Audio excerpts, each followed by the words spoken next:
ఒక హైదరాబాద్లో ఇలా ఉందా? ఇటు చెన్నై కావచ్చు, బెంగళూరు, పూణే ఇటు సైడ్ కూడా మార్కెట్ స్లో డౌన్ ఉంది. వాళ్ళకి ఇంకా ముందు నుంచి స్లో డౌన్ ఉంది.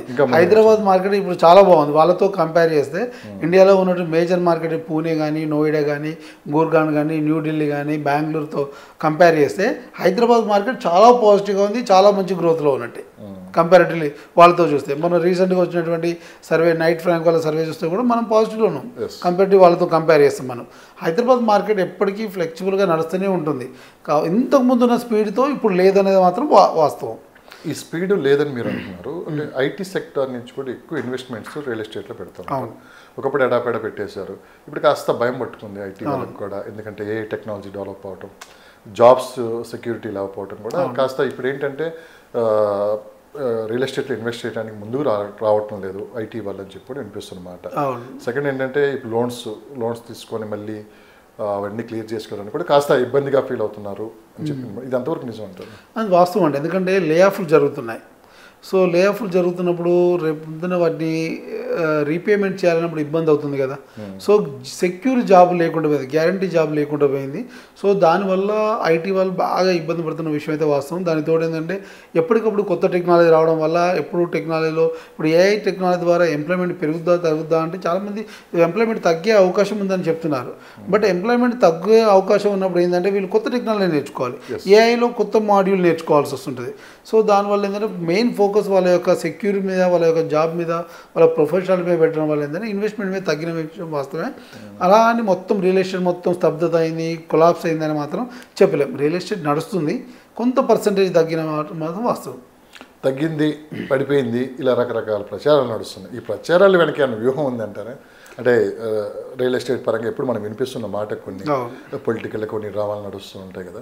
సో దీని కొంత ఏ ఫీల్డ్లో అయినా కొంత నెగిటివిటీ స్ప్రెడ్ చేయడానికి అవకాశం ఉంటుంది. ఎందుకంటే ఒక నెగిటివిటీతోని అవతల వాడికి ఏదో ఒక బెనిఫిట్ ఉంటుంది కాబట్టి డెఫినెట్గా జరగవచ్చు. కానీ ఇవాళ ఒక్కరు చేస్తే నెగిటివ్ అయ్యేంత చిన్న విషయం కాదు ఇది.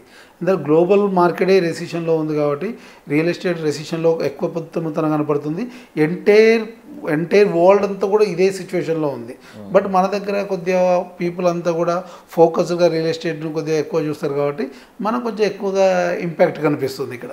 ఓకే, అంటే ఎక్కువ మంది గ్లోబల్ ప్రచారమే కానీ అనుకున్నంత గ్రౌండ్ లెవెల్ అయితే ఏం నడవదు. ఎక్కడ భూముల రేట్లు ఎక్కడ తగ్గలేదు కదా, ఎక్కడ భూములు నిజంగానే అంతగా మార్కెట్ పడిపోయి అసలుకి లక్షల ప్లాట్స్ ఖాళీ ఉన్నాయని చెప్పి పెద్ద ఎత్తున నడుస్తుంది. అంత ఖాళీకి పెట్టుకొని అంత ఇన్వెస్ట్మెంట్ చేసి అంత ఒత్తిడిలో ఉండి ఎవరైనా సరే ఏంటంటే బేసిక్గా రేట్లు తగ్గించుకుంటారు. కానీ ఈ 1.5 years నుంచి తీసుకుంటే ఎక్కడ రేటు పలానా చోట తగ్గిందని చెప్పి ఎక్కడ ఎంతవరకు లేదు. ఎందుకుంటుందంటే ఏ బిల్డర్ అయినా లేదా ఏ ఇన్ఫ్రా కంపెనీ అయినా, ఏ కన్స్ట్రక్షన్ కంపెనీ అయినా, ఏ ప్రాజెక్ట్స్ అయినా కూడా వాళ్ళ రొటేషన్ జరుగుతున్నంత వరకు వాళ్ళకి ఇబ్బంది ఏం లేదు. కంప్లీట్ కొలాప్స్ అయింది మార్కెట్, అప్పుడు డెఫినెట్గా మీరు అంటే ప్రైస్లు పడిపోతాయి. కానీ మార్కెట్ ఎప్పుడు కూడా కొలాప్స్ అవ్వలేదు. దట్టు భూమి రేట్ అనేది తగ్గడానికి అవకాశం లేదు. ఎందుకంటే ఇవాళ మనం 5 కోట్లు 10 కోట్లు పెట్టి పర్ ఎకర్ కొన్నప్పుడు అందులో డెవలప్మెంట్ చేసి అప్రూవల్ తెచ్చి అన్ని రకాలు చేసిన తర్వాత దాని మీద మనం బ్రేక్ ఈవెన్ మీద నమ్మాలి, ప్రాఫిట్ అండ్ లాస్ లేకుండానే అమ్మాలి, లేదు ప్రాఫిట్ కన్నా అమ్మాలి. సో అలాంటప్పుడు మనం కొన్న రేటు కంటే తక్కువ రేటు పడిపోవడానికి అవకాశమే లేదు.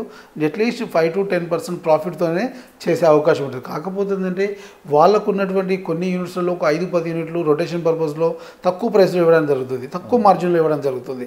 కానీ లాస్ట్లో అమ్మే అవకాశం అయితే హైదరాబాద్ మార్కెట్లో లేదు. అది మార్జిన్ తగ్గించుకొని ఇచ్చే అవకాశం మాత్రం డెఫినెట్గా ఉంటుంది. ఈ టైంలో మీరు ప్రాపర్టీ కొనుక్కుంటే జరిగేది అదే. దానికి తోడు హైదరాబాద్ లిమిట్స్ అంతా కూడా పెంచేశారు.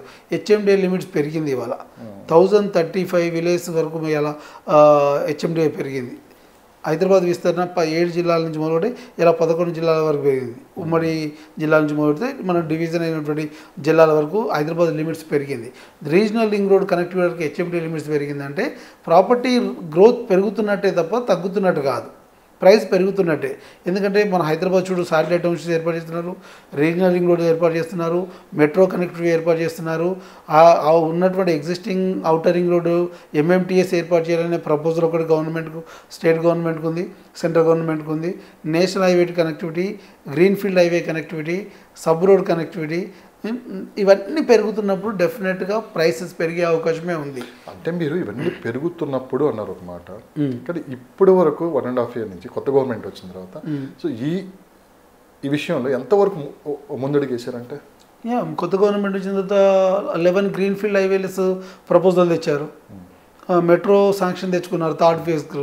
వర్క్ ఏం జరుగుతుంది అంటే ఇప్పుడు మీరు చార్మినార్కు ఆల్రెడీ మెట్రో ఎక్స్టెండ్ అవుతుంది, ఆల్రెడీ వర్క్ నడుస్తుంది, ఎక్స్టెండ్ వర్క్ నడుస్తుంది ఆల్రెడీ. అదేవిధంగా మెట్రోకి మొన్న శంషాబాద్కు మెట్రో కనెక్టివిటీ మొన్ననే శాంక్షన్ అయింది. ఇటు జూబ్లీ బస్ స్టాండ్ నుంచి షామీర్పేట వర్క్ శాంక్షన్ అయింది. సో వర్క్స్ ఆన్ గోయింగ్ ఉంది. ఎందుకంటే ఏ గవర్నమెంట్కైనా 6 months to 1 year వరకు టైం అవసరం ఉంటుంది. ఎందుకంటే ఇందులో ఎలక్షన్స్ మనకు ఆల్మోస్ట్ ఇటు AP Telangana election 2 times elections అవుతాయి. మనకు డిసెంబర్ ఎలక్షన్స్ అయితే, మేలో వచ్చేసి మనకు ఎంపీ ఎలక్షన్స్ అని. సో ఇదంతా ఎలక్షన్ పీరియడ్గానే, ఎలక్షన్ ఇయర్గానే ఉంటుంది.